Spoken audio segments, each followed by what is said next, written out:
Hi everyone. So I'm going to show you how to do a correlation using Excel. So before we begin, you need to make sure that you have the data analysis function enabled in Excel. And to do that, just click on File in Excel and go to the Options, which is down at the bottom there. And after you click on that, this box will show up. And make sure you have add-ins, this tab here selected. Select Analysis Toolpak and then click Go.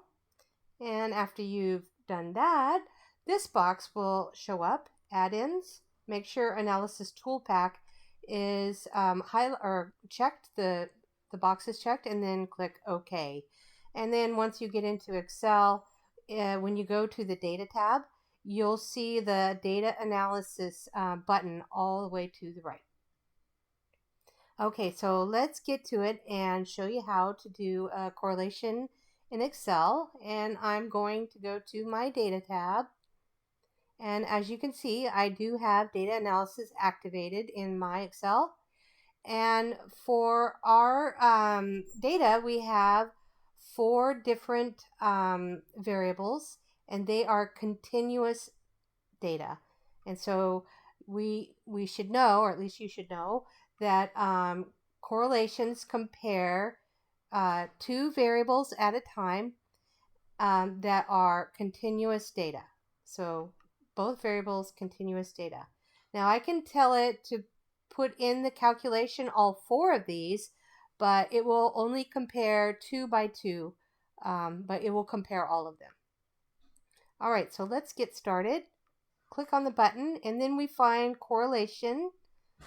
Click OK, and we want to tell it what range of data we want to evaluate. And so make sure you click labels in the first row right there. Put a check in that box, because we want to highlight the data starting with the first row, and we want Excel to know that those are the labels. So when it spits out the calculations, it will label them nicely for us, and we won't have to try to guess which one is which.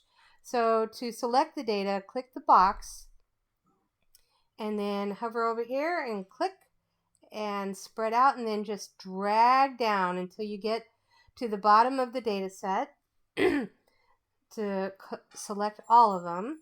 And once you get close to the end, Excel starts to slow down and it'll kind of stop for you. And then just let go of your clicker, and then you can either hit the enter button or click the square. Then by default, it usually has this radio button here, and if I were to keep it there, it will put the results into a whole new tab down here at the bottom. And if this were selected, it would put it in a whole new Excel workbook. But we want to put it on the same page, nice and neat, so we can have a look at it. And to do that, you select that radio button and click this box and tell it where you want it to appear.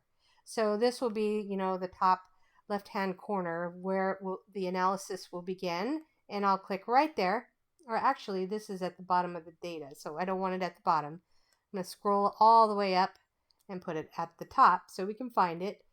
And then I'll click there, and now I'm ready. So hit OK.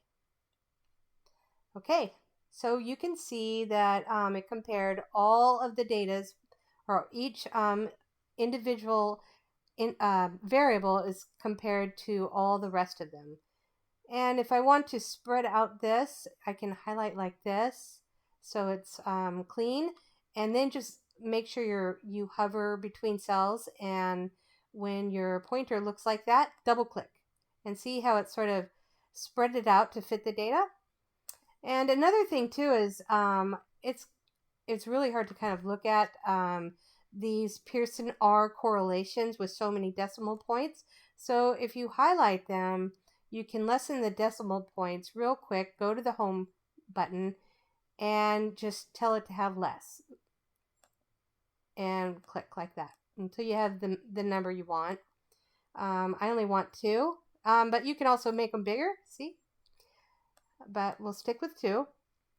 And if you recall, for Pearson's R correlation, because that's what correlations are, they're moment product Pearson correlations, coefficients. A 1 or a -1 are perfect relationships. So a perfect positive relationship is a 1, and perfect negative negative relationship or is a -1 is a perfect negative relationship.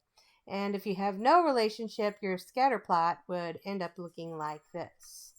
So if we go back and we look at these, we can see we kind of have mid-range, semi kind of weak relationships here.